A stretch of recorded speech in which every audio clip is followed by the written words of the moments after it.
Hello. Welcome to Phase 1, Module 1, The Secret to Your Own Success. If you'll recall from our bird's eye view roadmap, Phase 1 will teach you the secret to getting what you want from your team and is composed of 5 modules. So let's get right into Module 1. During this module, as you look in the mirror, I'm going to help you recognize common excuses that you may be using to avoid managing your employees' performance through standing one-on-ones, along with the major types of managerial behaviors that destroy employee passion, kill innovation, and result in costly turnover, especially of high-performance individuals. A fish doesn't know it's in water, and in this module, I'm going to try to help you see the types of water you're swimming in, because if you do nothing else but recognize something from this module in yourself and change it, you'll change how you operate, what your employees experience, and how your senior leaders see you. This is important work because most people don't quit jobs, they quit bosses. And I need to warn you that this is going to be a little uncomfortable for some of you, but you can't effectively manage performance if you're getting in your own way. We'll start by examining the most common excuses managers use for not making managing their employees' performance job one. Even after being a performance management coach for years, I'm still surprised by how many managers don't have a standing one-on-one meeting with each of their direct reports. I know most of you are overwhelmed, but excuse number 1, the one many of you use to let yourselves off the hook, is telling yourselves that you don't have enough time to actually manage the performance of the people who report to you. A variation on the not enough time excuse is the too many meetings excuse. You may be telling yourself that you're running from meeting to meeting and can't fit another one into your schedule, let alone one for every employee every week.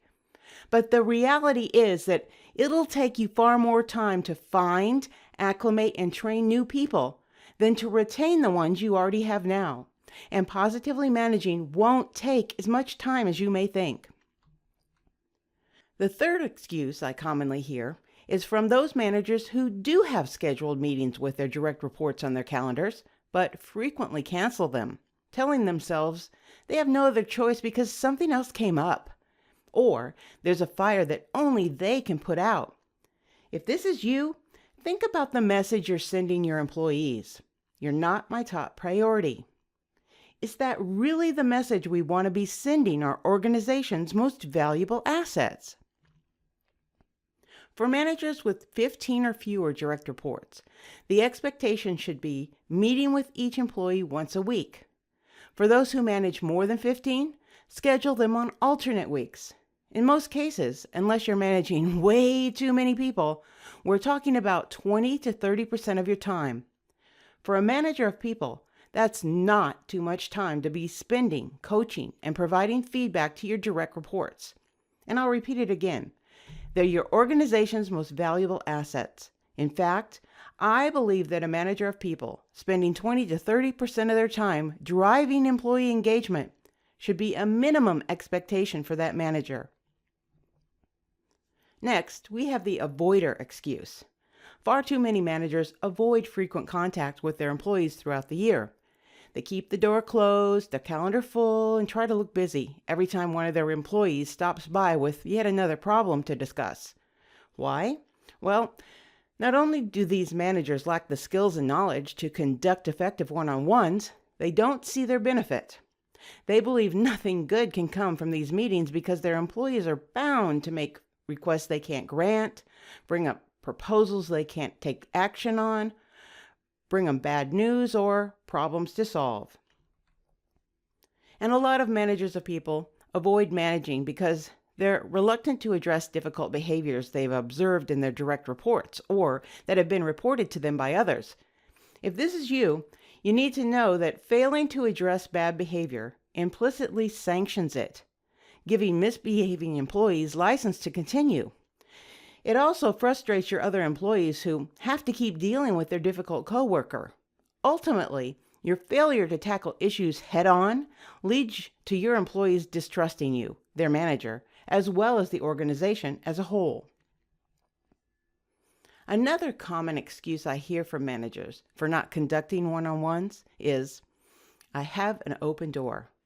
And those who make that claim truly seem to think that because they talk to their employees multiple times a day as they pop in with questions or updates, that they're accomplishing the same goal. But they're not. A set one-on-one will truly save time in the long run. For those who don't do them, you may not be able to imagine how sitting here today. But once one-on-ones are established and working, they start limiting all the interruptions from people popping in and out of your office all day to ask questions and update you. Your employees will come to know that they actually have their own quality time with you every week. So they'll be okay with saving all of that stuff for their scheduled time with you. And that means more quality time devoted to both your employees and yourself. You'll see an uptick in productivity, morale, and attendance. It's been proven in study after study, and I'm going to help you conquer the one-on-one in this program.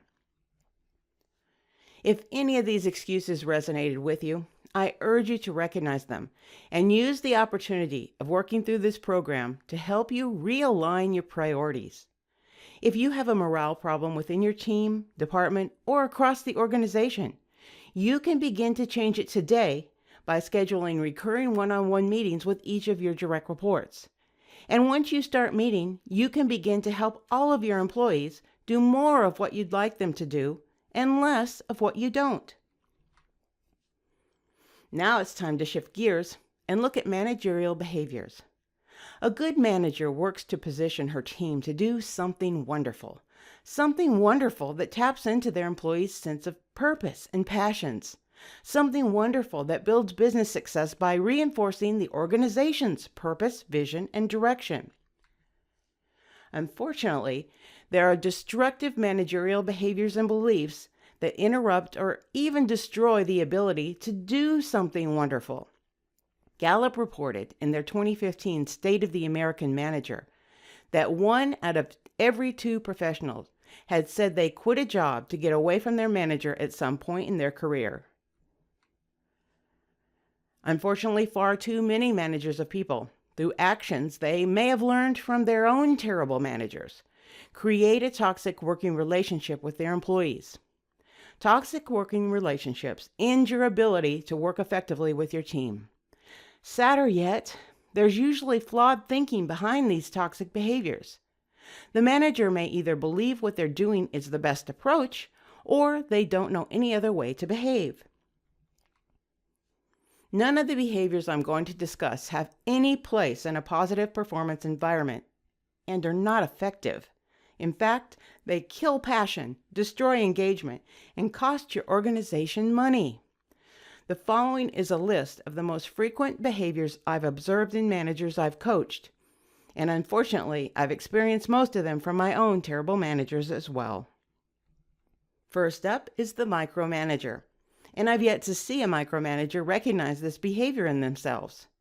This type of manager hires a very talented person and micromanages them to the point where they kill their passion, productivity, and desire to remain in the organization. The micromanager believes they've no choice but to drive results through their personal involvement in every single step. They believe it's their responsibility to make sure each step is done exactly right. In other words, done how they do it. I've personally experienced this, and I can tell you it's infuriating and heartbreaking to report to such a manager. Micromanagers take the decision-making authority away from the individual responsible for acting, yet still hold them accountable for the results. They minimize the ability of their direct reports to work independently and require them to get approval before they can take any action. At the root of micromanaging is the manager's own need to maintain control, and they fear that their talented subordinates will outshine them and take their job.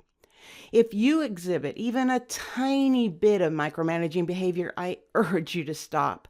The talented people reporting to you want to make you look good. Their success reflects the fact that you hired them. And the more creativity you let your direct reports bring to the table, the more freedom you give them, the better they'll do, and the better you'll look. If you thought, just as I said that last sentence, that freedom is dangerous, and that if you want something done right, you must do it yourself, bingo, you're a micromanager and owe it to your own future, your organization, and your direct reports to master the manager multiplier effect process coming up later in this program. You and your employees, not to mention the senior leadership watching you, will all see a positive difference. The next killer behavior I want to discuss, and again, I've experienced this, is the withholding of critical information. These manager types tend to give their direct reports just enough information to do their work, but not enough to allow them to excel in their role, or, heaven forbid, be independent. Again, this type of manager lives in fear of their direct report outshining them. And like the micromanager, these managers fail to understand that the better their employees look, the better they look as a manager. Another fear that's being triggered when managers exhibit this behavior is the fear of not having control. Control of outcomes, control of processes, control of their direct reports. This next engagement killer is one I've not experienced, but I did see it all too often in other managers. It's when managers maintain their power by pitting their direct reports against each other. This type of manager uses reward and punishment in an unpredictable manner in an effort to keep their employees off balance. When employees can't see what's coming, they're left to fight each other in an attempt to gain favor with their manager instead of punishment. And these managers figure that if their employees are busy fighting each other, there's no way they'll ever take a chance and oppose or try to outshine them. Or so these managers think. The truth is, employees who report to this type of manager not only dislike each other, they also dislike their manager. Our next manager is one who seems to take pleasure in punishing those who oppose them. And not only do they punish the opposition and the would-be whistleblowers, they reward their less productive employees if those folks stay quiet and let them do whatever they want.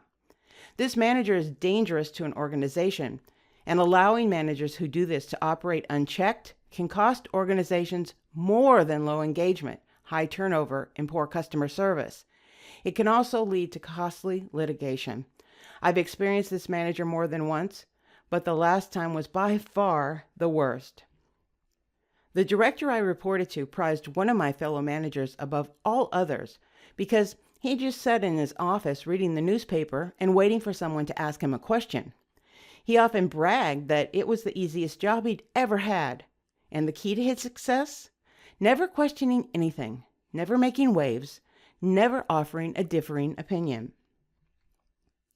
I can tell you firsthand that if you're an ethical and motivated employee, it's painful to work for a punisher who just wants yes people and is willing to accept a low-producing, unengaged, unhappy department to achieve it.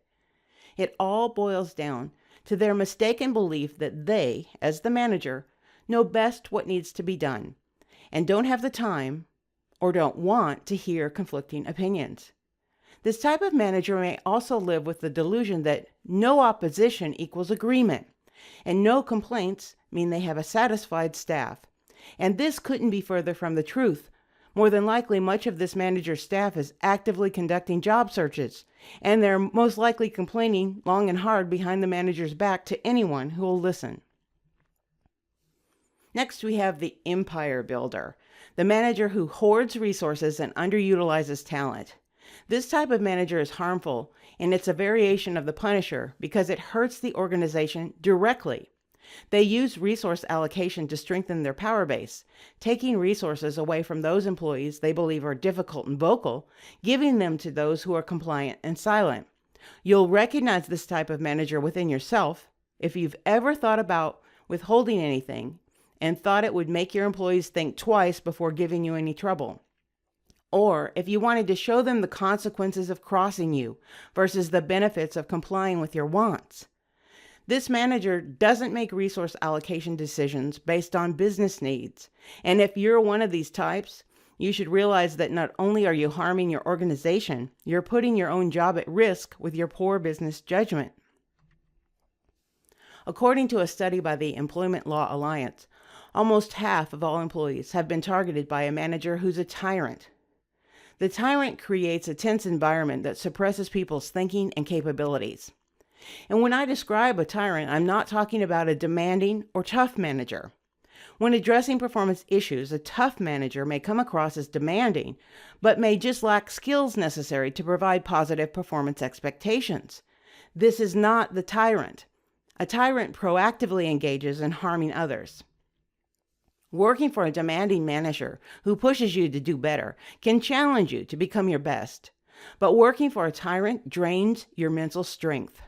Whether the tyrant calls people names or thrives on embarrassing people who make mistakes, they're a serious problem for any organization.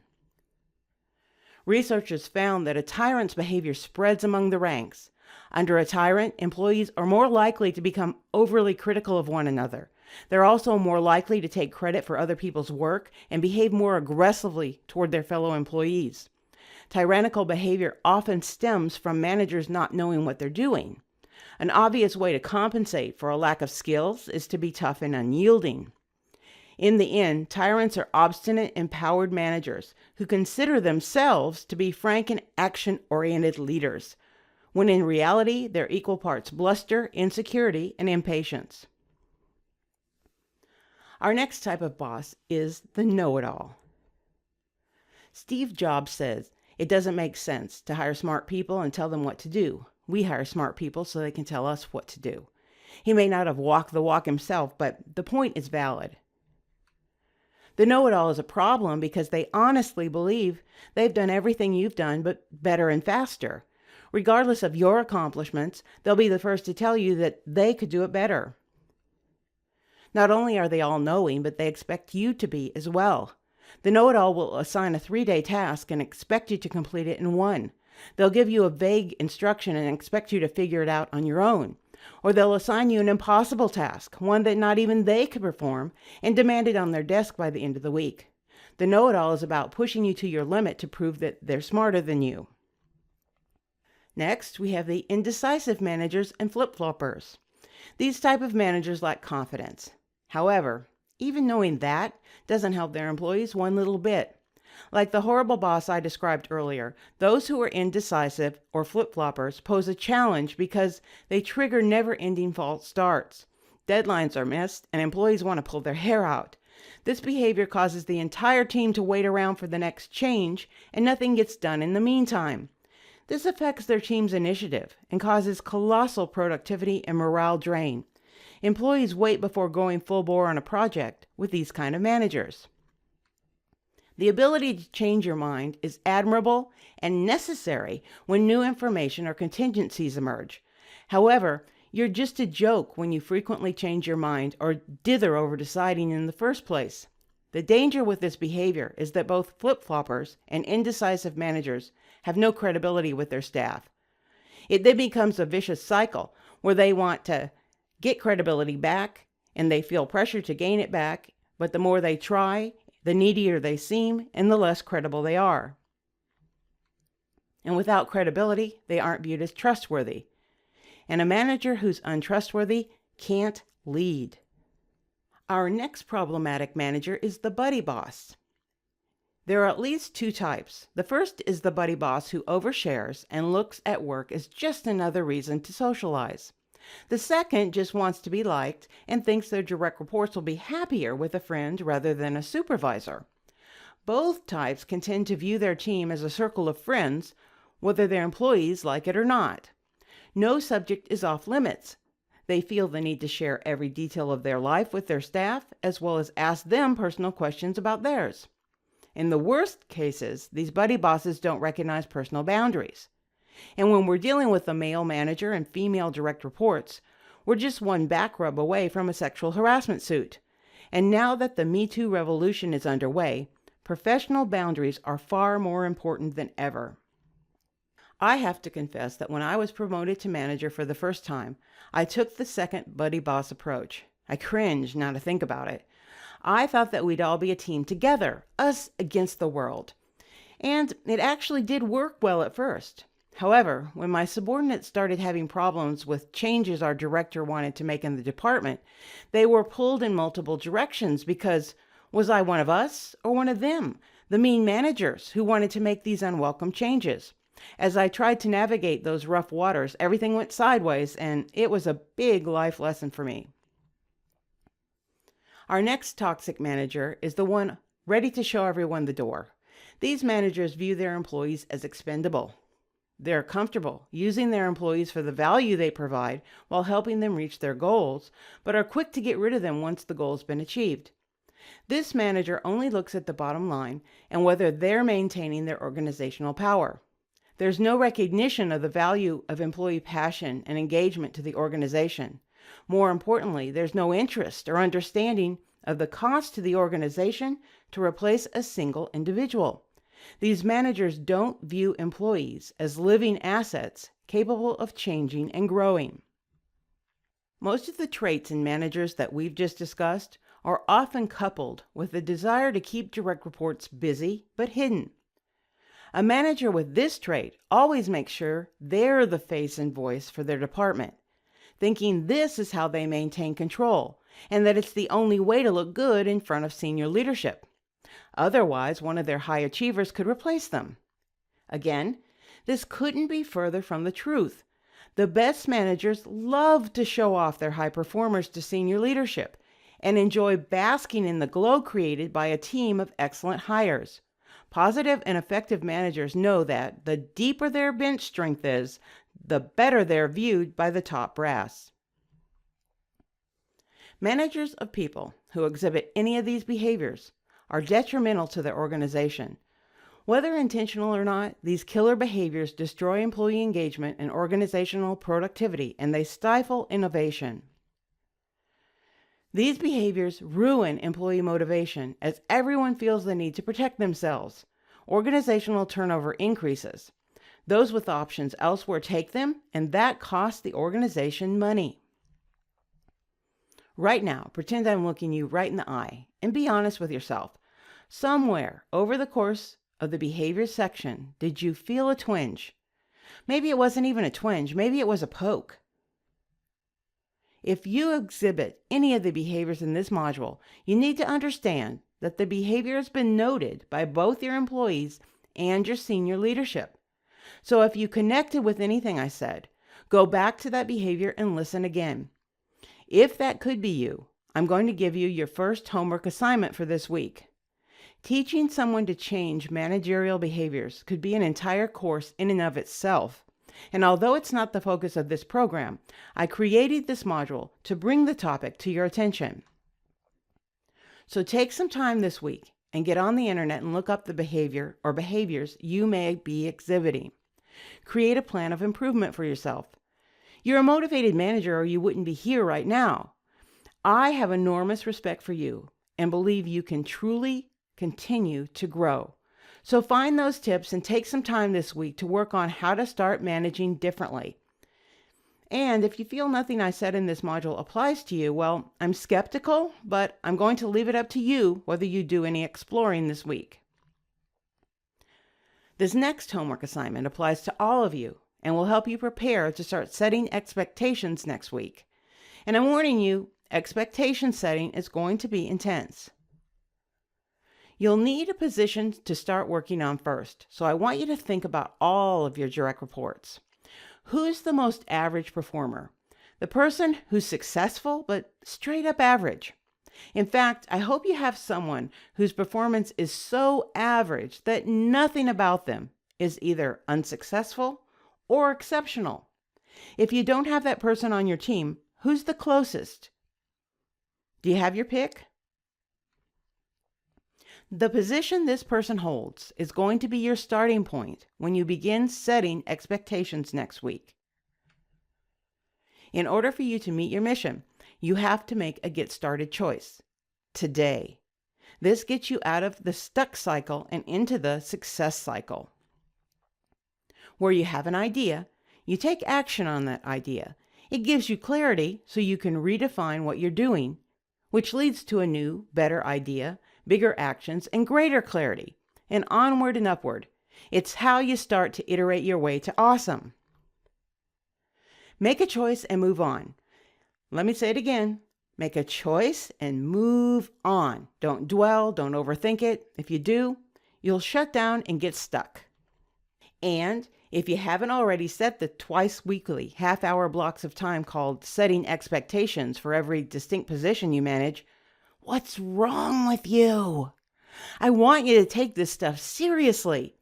I'm going to help you change your life and your employees. And what I'm going to teach you will work, but only if you do the work. I can't do it for you. But I promise, if you take this journey with me and you use my tips and tools, you will see a difference. And so will your employees and senior leaders.